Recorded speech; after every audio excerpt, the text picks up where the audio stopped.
এই পৃথিবী ষড়যন্ত্র করুক আর হুমকি দোক আর ধমকি দোক, শেষ কি করবে? গুলি করবে। শেষ কি করবে? ব্রাশ ফায়ার করবে। শেষ কি করবে? গুম করে দিবে। শেষ কি করবে? হত্যা করবে। শেষ কি করবে? খুন করে ফেলবে। আর কি এরপরে?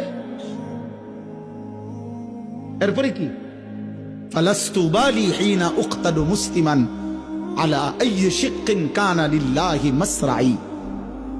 বুখারীর riwayat, নবী সাল্লাল্লাহু আলাইহি সাল্লামের বিখ্যাত সাহাবী হযরত খুবাইব ইবনে আদি, একজন সাহাবী খুবাইব রাদিয়াল্লাহু তাআলা আনহু, তানঈম নামক জায়গায় মক্কায়, মানে এখানে এখন যে মসজিদে আয়েশা বলে এনাম সাহেব, এই মসজিদে আয়েশার পাশে হাজী সাহেবরা পরবর্তী উমরাগুলো যেখান থেকে করে আয়েশা মসজিদ কয়, এহরাম বাঁধে যেখানে, এই আয়েশা মসজিদের পাশের জায়গাটারই বলে তানঈম।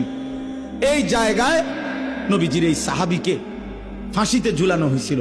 মক্কার কাফেররা হযরত খুবাইবকে যেদিন ফাঁসিতে ঝুলায়, সেদিন মক্কার নেতা আবু সুফিয়ান হযরত খুবাইবকে বলছিলেন, খুবাইব, ফাঁসির শেষ মুহূর্তে, ফাঁসির পূর্বক্ষণে তোমার জীবনের শেষ তামান্না কি?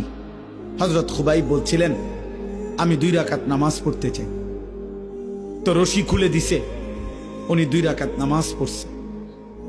2 রাকাত নামাজ পড়ে চোখের এক ফোঁটা পানি ফেলে 2 হাত তুলে আল্লাহকে বলছে, আল্লাহ, আজ আমার জিন্দেগীর শেষ সেজদা।